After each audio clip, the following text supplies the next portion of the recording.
नमस्कार. बृहन्मुंबई महानगरपालिका शिक्षण विभागाच्या व्हर्च्युअल ट्रेनिंग सेंटरमध्ये मी प्रेरणा देसाई आपल्या सर्वांचं स्वागत करते आणि आजच्या नवीन तासाला सुरुवात करते. इयत्ता 8वी, विषय भूगोल आणि पाठ आहे उद्योग. मुलांनो, याच्यापूर्वी आपण उद्योगांचे प्रकार पाहिलेले आहेत. प्राथमिक उद्योग, द्वितीयक उद्योग, तृतीयक उद्योग आणि चतुर्थक उद्योग. कोणत्याही प्रदेशामध्ये उद्योगांची वाढ होण्यासाठी अनेक घटक कारणीभूत असतात. उदाहरणार्थ कच्चा माल, पाणी पुरवठा, ऊर्जा, मजुरांचा पुरवठा, वाहतूक व्यवस्था, बाजारपेठ यासारख्या घटकांचा मुबलक पुरवठा असणाऱ्या प्रदेशामध्ये उद्योगांची वाढ होते. या सगळ्या घटकांचा आणि उद्योगाच्या विविध प्रकारांचा आपण या पाठात सविस्तर अभ्यास करणार आहोत. हे जे चित्र तुम्ही पाहिलं, जे तुमच्या पुस्तकातलं आहे, जर तुम्ही त्याचं बारकाईने निरीक्षण केलं तर तुमच्या लक्षात येईल या ठिकाणी 2 उद्योग आपल्याला दिसत आहेत. एक आहे कापड उद्योग आणि दुसरा आहे साखर उद्योग. आता ह्या साखर उद्योग जो आहे, या साखर उद्योगाचा कच्चा माल कोणता आहे, तर तो आहे कच्चा माल ऊस. आणि कापड उद्योगातला कच्चा माल कोणता आहे, तर तो आहे कापूस. आणि ह्याच्यावरती विविध प्रक्रिया केल्यानंतर त्याच्यापासून आपल्याला हा पक्का माल मिळालेला आहे. तो म्हणजे ऊसापासून साखर आणि कापसापासून कापड. हे जे हा जो कच्चा माल आहे त्याचं पक्क्या मालात रूपांतर करण्याची आवश्यकता काय? कारण जर आपण ऊस बघितलं, बरोबर, ऊसापासून साखर होते. मग साखरेचा वापर आपण चहात करू शकतो, वेगवेगळ्या पदार्थात करू शकतो. आपण ऊस जसाच्या तसा वापरून चहा बनवू शकत नाही. जेव्हा त्या ऊसाची साखर करू त्याच वेळेला आपण ती चहामध्ये वापरू शकतो. म्हणजे ऊस हा कच्चा माल जो आहे तो असाच्या असा आपण चहामध्ये वापरू शकत नाही. त्याचं साखरेत रूपांतर करावं लागतं, तर आपण तो चहा, सरबत अशा गोष्टींमध्ये वापरू शकतो. कारखान्यात वेगवेगळ्या प्रक्रिया करून आपल्याला साखर मिळते. तसंच बघा कापूस. कापूस हा आपण असाच्या असा अंगावर घालू शकत नाही. तर त्या कापसापासून आवश्यक ते घटक घेऊन त्याला योग्य आकार आणि स्वरूप देऊन ते वापरण्यास सोयीचं करण्यासाठी कच्च्या मालाचं पक्क्या मालात रूपांतर करणं आवश्यक असतं. कापसापासून आपल्याला त्याच्या ठिकाणी धागे काढावे लागतात, सूत काढावं लागतं, त्याच्यानंतर ते विणावं लागतं, कपडे शिवावे लागतात. अशा वेगवेगळ्या प्रक्रिया त्याच्यावर झाल्यानंतर त्या कापसापासून तयार झालेले कपडे आपण वापरू शकतो. कच्च्या मालाचे पक्क्या मालात रूपांतर करण्यासाठी उद्योग अत्यंत आवश्यक आहे. मुलांनो, आपल्याला अनेक प्रकारचे उद्योग पाहायला मिळतात आपल्या अवतीभोवती. उदाहरणार्थ लोह पोलाद उद्योग आहे, दुग्ध प्रक्रिया उद्योग आहे. आता या उद्योगांमध्ये कच्च्या मालावर प्रक्रिया करून त्याचं रूपांतर पक्क्या मालात केलं जातं. बघा तुमच्या समोर एकच हे ठेवलेलं आहे, आकृती आहे की त्याच्यामध्ये ऊसावरती वेगवेगळ्या प्रक्रिया करून कशा प्रकारे साखर केली जाते. ही प्रक्रिया जी आहे, ही प्रक्रिया कारखान्यांमध्ये केली जाते. कारखान्यांमधून टिकाऊ झालेला हा माल जो आहे, पक्का माल, हा टिकाऊ असतो आणि त्याच्यामुळे कच्च्या मालापेक्षा त्याचं मूल्य जे वाढलेलं असतं.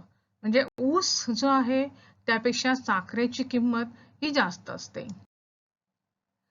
साखर उद्योगामध्ये असलेला जो कच्चा माल आहे ऊस, हा जास्त दिवस टिकत नाही, पण त्यापासून बनवलेली साखर जी आहे ती मात्र दीर्घकाळ टिकते. ऊस जास्तीत जास्त 1 महिना टिकतो, पण साखर ही अनेक दिवस टिकते आणि ती ऊसापेक्षा जास्त उपयुक्त सुद्धा असते. त्यामुळे ऊसापेक्षा साखरेचे मूल्य हे वाढलेले असते. मुलांनो, तुम्हाला माहिती आहे की शेती, पशुपालन, मासेमारी, खाणकाम हे निसर्गावर असलेले उद्योग हे प्राथमिक उद्योग आहेत. तर नैसर्गिक घटकांवर प्रक्रिया करणारे उद्योग किंवा व्यवसाय किंवा कारखानदारी हे द्वितीयक व्यवसाय आहेत. नैसर्गिक साधन संपत्ती मोठ्या प्रमाणात उपलब्ध असते. शेतीतून मिळणारी उत्पादने, वनोत्पादने, खनिजे, पाणी यासारख्या नैसर्गिक साधन संपत्तीची उपलब्धता असेल तर त्या ठिकाणी त्या प्रदेशामध्ये उद्योग वाढीस लागून औद्योगिकीकरणास चालना मिळते. तंत्रज्ञान यांच्यात होणारी प्रगती, कोणत्याही धंद्यासाठी आवश्यक असलेले घटक म्हणजे मुबलक पाणी पुरवठा, वाहतुकीच्या उत्तम सोयी, कुशल कामगार, अखंडित वीज पुरवठा यासारखे जे घटक उद्योगासाठी आवश्यक असतील ते घटक जर एखाद्या प्रदेशात मोठ्या प्रमाणात उपलब्ध असतील तर त्या प्रदेशामध्ये उद्योगधंद्यांचा विकास होतो आणि उद्योगधंद्यांचा विकास झाल्यामुळे देशाच्या आर्थिक विकासाला गती मिळते. आपण म्हणलं अमेरिका, इंग्लंड, चीन, जपान, फ्रान्स यासारख्या देशांमध्ये उद्योगधंद्यांचा विकास झाल्यामुळे प्रगती झाली आणि त्यामुळे हे देश विकसित देश म्हणून ओळखले जातात. उद्योगाच्या स्थानिकीकरणाचे घटक, एखादा उद्योग एखाद्या विशिष्ट प्रदेशात सुरू होण्यासाठी अनेक घटक महत्त्वाचे असतात. ते घटक कोणते याची माहिती आपण घेऊ.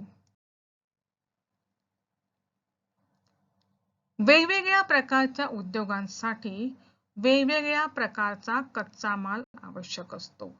म्हणजे जर कापड उद्योग असेल तर कापूस, साखर असेल तर ऊस किंवा फर्निचर असेल तर त्या ठिकाणी लाकूड किंवा लोखंड म्हणजे असा वेगवेगळा कच्चा माल आवश्यक असतो.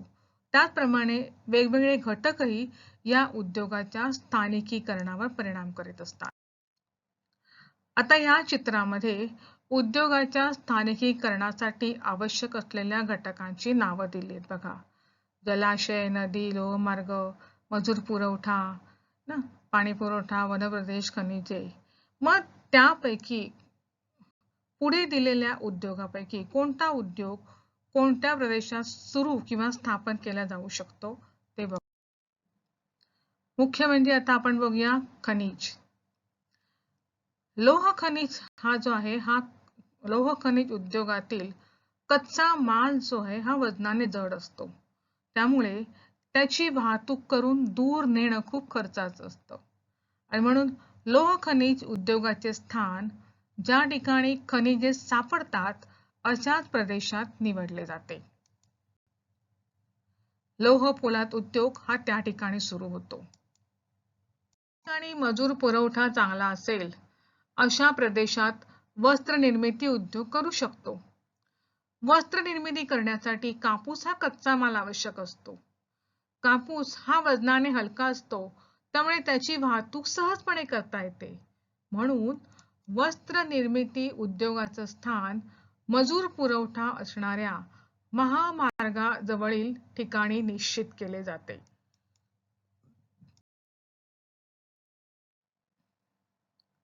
ज्या प्रदेशात ऊस उत्पादित केला जातो अशा ठिकाणी साखर निर्मिती उद्योग करू शकतो. मुलांनो, साखर निर्मिती उद्योगातील ऊस हा कच्चा माल हा नाशवंत असतो.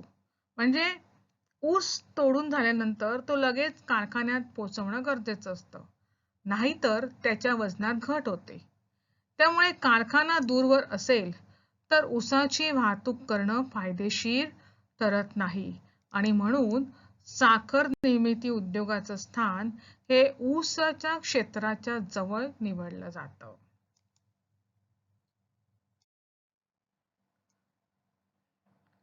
लोह पोलाद, वस्त्र निर्मिती, साखर निर्मिती या प्रत्येक उद्योगासाठी आवश्यक असे घटक कोणते असतात ते आता आपण पाहू. लोह पोलाद यासाठी लोह खनिज आवश्यक आहे. मॅंगनीज, कोळसा आणि वीज हे 4 घटक लोह पोलाद उद्योगासाठी आवश्यक आहेत. तर वस्त्र निर्मितीसाठी कापूस, वाहतुकीच्या सुविधा, पाणी, वीज या 4 गोष्टींची अतिशय आवश्यकता असते. ऊस, साखर निर्मितीसाठी ऊस, पाणी आणि वीज या 3 गोष्टी लागतात. तुमच्या लक्षात आलं असेल बघा. लोह खनिजासाठी लोह पोलाद, वीज, मॅंगनीज, कोळसा ह्या गोष्टी आवश्यक असतात. साखर निर्मितीमध्ये ऊस, पाणी, वीज या गोष्टी आवश्यक असतात. तर कापूस निर्मितीमध्ये कापूस, वीज, वाहतुकीच्या सुविधा आणि पाणी या गोष्टी आवश्यक असतात. अशाच पद्धतीने आणखी काही उद्योगासाठी आपण स्थान निश्चिती करू शकतो. उदाहरणार्थ फळ प्रक्रिया उद्योग किंवा रेशमी उद्योग, लाकडी वस्तूंच्या निर्मितीचा उद्योग इत्यादी. आता ज्या ठिकाणी फळं आहेत ना, फळांच्या बागा आहेत, त्या ठिकाणी आपण फळ प्रक्रिया उद्योग सुरू करू शकतो. ज्या ठिकाणी आपल्याला तुतीच्या झाडांची लागवड करता येते ना, त्या ठिकाणी आपण रेशीम उद्योग सुरू करू शकतो. जंगलाजवळ आपण लाकडी वस्तूंचा निर्मितीचा उद्योग करू शकतो. तर ज्या ठिकाणी आपल्याला दूध उपलब्ध होईल अशा ठिकाणी आपण दुग्ध प्रक्रिया उद्योग सुरू करू शकतो.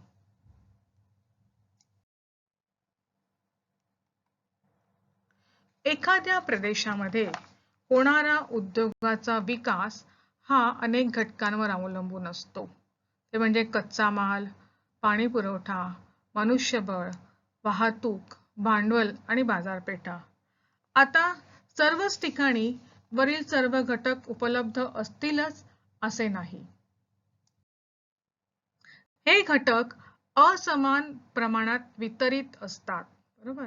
आणि त्यामुळे त्या देशातील किंवा राज्यातील विकासही असमान होतो. तो सारख्या प्रमाणात होत नाही.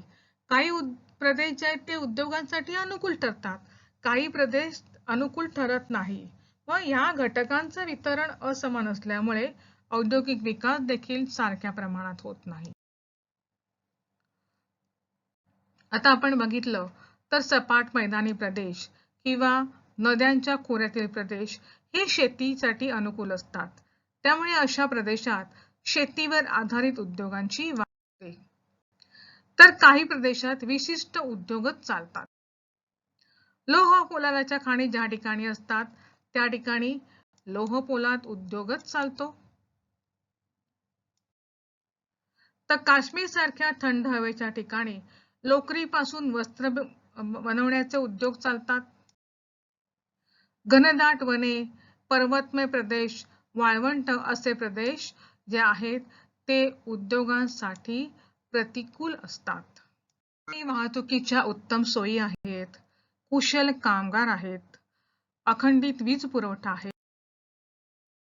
अशा ठिकाणी वस्त्र निर्मिती, वाहन निर्मिती, खत निर्मिती अशा प्रकारचे उद्योग उभारले जाऊ शकतात. तर ज्या ठिकाणी चुनखडीच्या खाणी आहेत, स्वस्त मनुष्यबळ आहे, अखंडित वीज व पाणी आहे आणि वाढणारे नागरीकरण आहे, त्या ठिकाणी खाणकाम उद्योग जो आहे तो उभारला जाऊ शकतो. ज्या ठिकाणी फळबागा आहेत, मनुष्यबळ आहे, वाहतुकीची उत्तम सोय आहे, मुबलक पाणी पुरवठा आहेत, अखंडित वीज आणि बाजारपेठा उपलब्ध आहेत, या ठिकाणी फळ प्रक्रिया उद्योग जे आहेत ते उद्योग उभारले जाऊ शकतात. स्क्रीनवर एक आकृती दिसते आहे. त्या आकृतीच्या आधारे आपण काही गोष्टींची माहिती बघूया. त्यामध्ये पहिला प्रश्न आहे की जमशेदपूरला कोणता उद्योग आहे? जर तुम्ही सूची बघितली तर तुम्हाला लक्षात येईल की जमशेदपूरला लोह पोलाद उद्योग आहे. की या उद्योगासाठी कोणता कच्चा माल लागतो?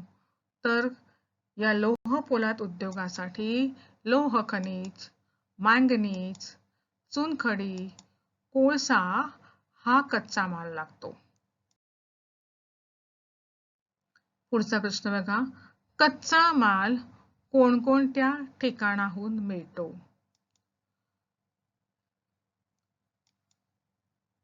बघा, कुलायसिला, गुरु महिसानी आणि झारिया या ठिकाणाहून हा कच्चा माल आहे. आता या उद्योगामध्ये कोळशाचा उपयोग कशासाठी होतो? तर या उद्योगामध्ये कोळशाचा उपयोग औष्णिक ऊर्जा निर्माण करून लोह खनिज जे आहे ते ठराविक तापमानापर्यंत तापवण्यासाठी होतो. लोह पोलाद उद्योग जो आहे हा उद्योग किंवा ह्या उद्योगाच्या स्थानिकीकरणासाठी आवश्यक कच्चा माल जो आहे किंवा ऊर्जा साधनं हे जे घटक आहेत हे या जमशेदपूरच्या नजीकच्या प्रदेशातून उपलब्ध होत आहेत आणि त्यामुळे या जिल्ह्यामध्ये लोह पोलाद उद्योग स्थापित करणं फायदेशीर होईल. बघा या ठिकाणी झारियामधून आपल्याला कोळसा मिळतो आहे. इतर ज्या गोष्टी आहेत चुनखडी, मॅंगनीज या गोष्टी सुद्धा जमशेदपूरच्या आजूबाजूच्या म्हणजे नजीकच्या प्रदेशातून आपल्याला उपलब्ध होत आहेत.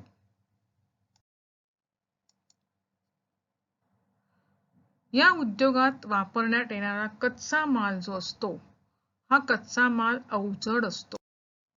तो उद्योगांजवळ वाहून नेणे किफायतशीर नसते.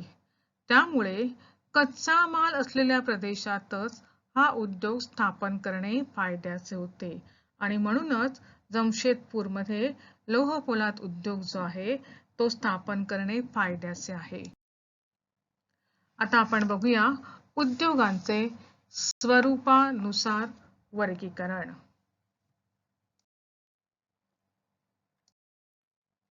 उद्योगांचे प्रकार. लघु उद्योग, मध्यम उद्योग, अवजड उद्योग याला मोठे उद्योग असंही म्हणतात. मग लघु उद्योगामध्ये कोणत्या उद्योगांचा समावेश होतो तर मातीची भांडी बनवणे, बेकरी इत्यादी गोष्टींचा. तर मध्यम उद्योगामध्ये आपण बघितलं तर फळ प्रक्रिया उद्योग, गुऱ्हाळ चालवणं यासारख्या उद्योगांचा समावेश होतो.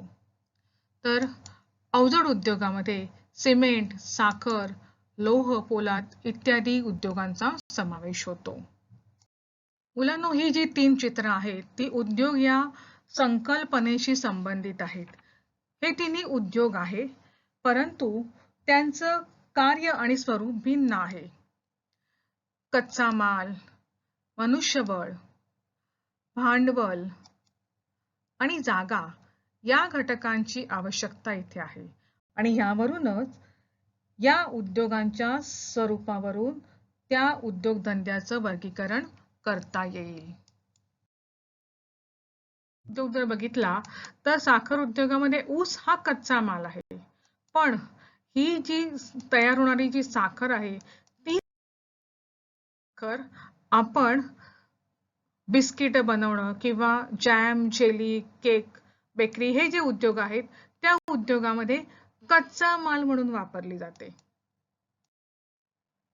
तसंच लोह पोलाद उद्योगात तयार होणारा जो पक्का माल आहे म्हणजे लोखंडी चळ्या, पत्रे हा जो पक्का माल आहे हा पक्का माल अभियांत्रिकी, लोखंडी किंवा फर्निचर इत्यादी उद्योगामध्ये कच्चा माल म्हणून वापरला जातो. म्हणजे त्या लोखंडाच्या पत्र्यांपासून आपण टेबल तयार करतो, खुर्च्या तयार करतो. म्हणजे टेबल खुर्च्या तयार करण्याच्या कारखान्यांमध्ये कच्चा माल म्हणून काय वापरला जाणार? लोखंडाचे पत्रे किंवा सळ्या इत्यादी. मिठागरामध्ये तयार होणारे जे मीठ आहे हा मीठ पक्का माल आहे. मग ह्या पक्क्या मालाचा उपयोग लोणचं बनवणं किंवा फरसाण किंवा खारी बिस्किट, शेव यासारख्या उद्योगामध्ये कच्चा माल म्हणून वापरला जातो. म्हणजे मीठ हा मिठागरातला पक्का माल आहे तर मीठ हा फरसाण, शेव, खारी बिस्किट या उद्योगातला कच्चा माल आहे. मला समोर स्क्रीनवरती 3 उद्योग दिसत आहेत. त्यातला पहिला आहे हा माहिती तंत्रज्ञान उद्योग, दुसरा आहे मासे प्रक्रिया उद्योग आणि तिसरा आहे दूध व दुग्धजन्य पदार्थ निर्मिती उद्योग. मग हे जे उद्योग आहेत ते कोणत्या क्षेत्रात किंवा कोणत्या ठिकाणी स्थापन झाले पाहिजेत तर जो उद्योग आहे तो म्हणजे माहिती तंत्रज्ञान उद्योग.